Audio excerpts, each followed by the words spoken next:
Aspirants welcome back to professional banking. स्वागत है आप सभी का। कैसे हैं आप सभी? तो दोस्तों, जैसा कि आप सभी जानते हो कि इस वीडियो में मैं आपके साथ द हिंदू के कुछ इंपॉर्टेंट डेली वोकैब्स का डिस्कशन करता हूं और उसी सिलसिले को हम कंटिन्यू रखते हुए आज डे 27 में एंटर कर चुके हैं। तो अगर आप चैनल पर नए हो तो चैनल को सब्सक्राइब कर लो, बेल आइकन को हिट कर दो और अपने दोस्तों के साथ शेयर भी कर दो, ठीक है। और डिस्क्रिप्शन में टेलीग्राम का लिंक दिया हुआ, वहां पे जाकर टेलीग्राम ज्वाइन कर लो, ठीक, क्योंकि इसकी पीडीएफ और लिंक मैं दोनों में वहीं डालता हूँ, ठीक है। तो स्टार्ट करते हैं आज की वीडियो को। आज का जो पहला वर्ड है वो है फ्लैग्ड। फ्लैग्ड एक वर्ब होती है, इसका मतलब होता है टू बिकम टायर्ड और लेस स्ट्रांग। तो आप ना मतलब कोई इंसान जो कमजोर हो रहा है, मतलब ताकत खत्म हो रही है उसकी, टायर हो गया है, बहुत थक गया है, वीक हो गया है, तो ये होता है फ्लैग्ड। एक फ्लैग का मतलब होता है एक पर्टिकुलर चीज को मार्क करना, ठीक है, मार्क कर देना, ये फ्लैग कर देना, ये इंपॉर्टेंट चीज है, बुक मार्क करके रखना, ये होता है वो। एक ये मतलब होता है कि टायर्ड हो जाना या लेस हो जाना, ठीक है, लेस स्ट्रांग हो जाना। सिनोनिम देख लो तो वीकेन करना और लैंग्वेज करना। एंटोनिम देख लो तो इनहैंस करना और सोड करना, मतलब इम्प्रूव करना, बढ़ाना उस चीज में, ठीक है। और सेंटेंस अगर देखें, सेंटेंस में कैसे यूज किया गया है, तो he is trying to revive his flagging career. तो वो कोशिश कर रहा है, वो जो उसका फ्लैगिंग करियर है, मतलब जो रुका हुआ करियर है या जो गिर रहा है करियर, उसको रिवाइव करने की कोशिश कर रहा है, ठीक है। चलो आगे देखें।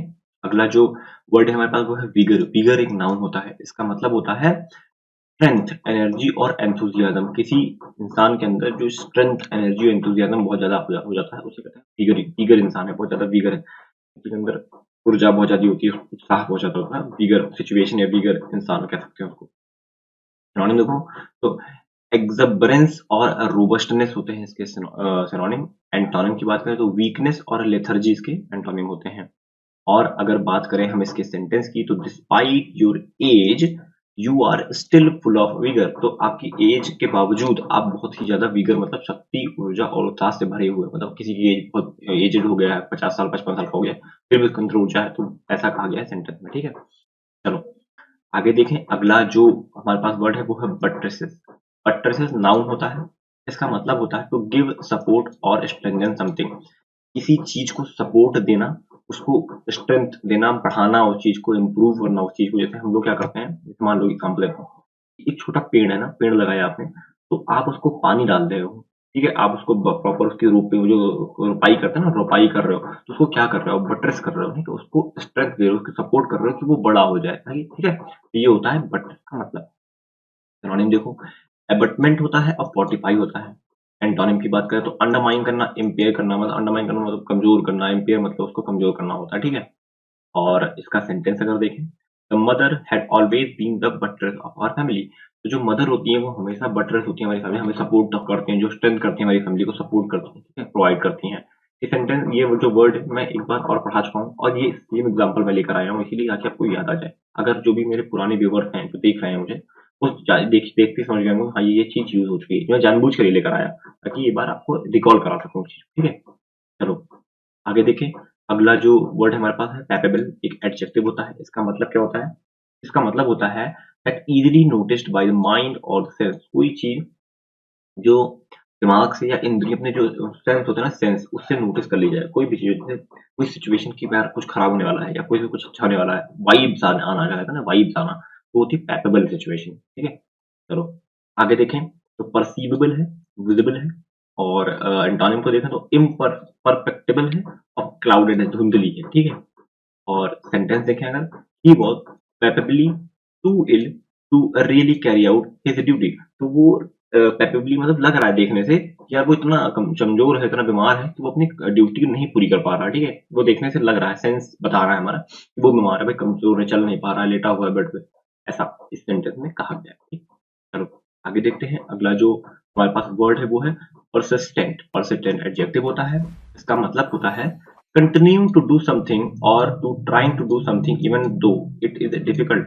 कोई ऐसी चीज जो आप लगातार बार बार कर रहे हो, आपको ये बात पता है कि वो डिफिकल्ट है, वो चीज डिफिकल्ट है, जैसे आप तैयारी करते हो, आपको ये बात पता है ये भाई ये चीज डिफिकल्ट है, भाई लाखों लोग फॉर्म फिल कर रहे होते हैं, हजार में वैकेंसी होती है, बहुत ज्यादा हो गई तो 7-8 हजार 10 हजार वैकेंसी होती है और लाखों लोग फॉर्म फिल कर देते हैं। तो ये डिफिकल्ट है, आपको पता है, लेकिन आप वो चीज कर रहे हो, तो आप क्या कर रहे हो, परसिस्टेंट दिखा रहे हो, ठीक है, परसिस्टेंट, ठीक। चलो सिनोनिम देखें, परपेचुअल और रिलेंटलेस होगा सिनोनिम्स का।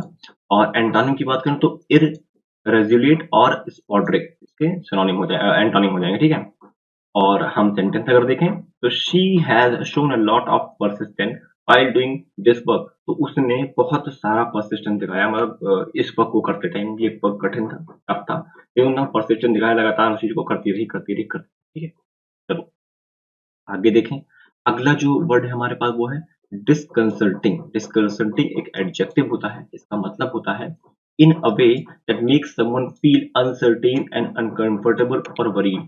तो कोई ऐसा काम ऐसे तरीके से करना कि सामने वाले को बुरा लगे, अनकंफर्ट फील करे, वरी हो जाए, डर लगे उसे उस चीज को ना, तो ये होता है डिस्कंसल्टिंग। ठीक है, और सिनोनिम देखो इसके तो अलार्मिंग और डाउटिंग।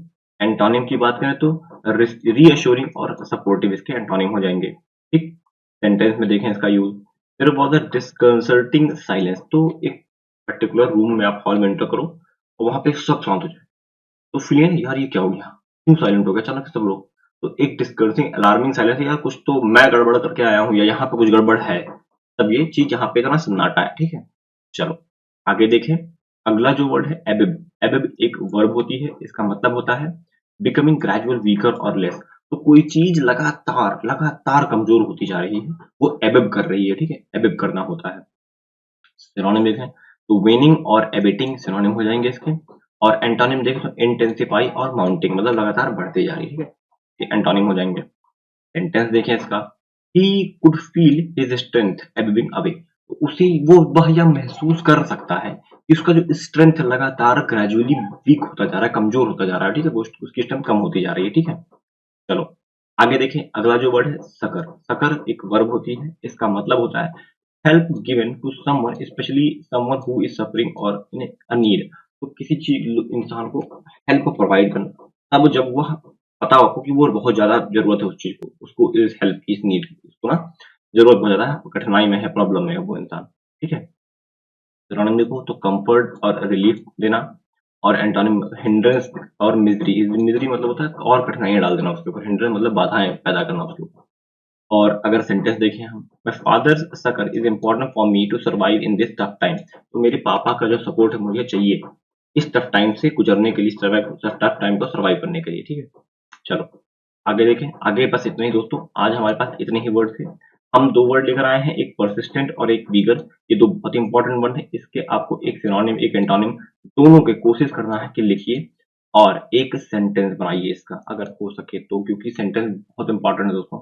आपका एस्से इसी से अच्छा होगा। अगर आप सेंटेंस नहीं बनाओगे तो एस्से में बहुत दिक्कत आ जाएगी, आपको वर्ड ही नहीं मिलेंगे क्या बना के लिखें। ठीक है, चलो आज के लिए इतना ही, मिलते हैं नेक्स्ट वीडियो में। अगर वीडियो अच्छा लगा हो तो लाइक कर देना, चैनल को सब्सक्राइब कर लेना और अपने दोस्तों के साथ शेयर करना बिल्कुल भी मत भूलना। टेलीग्राम का लिंक डिस्क्रिप्शन में दे रखा है, उसको ज्वाइन कर लो। ठीक है, okay, thank you, God bless you all.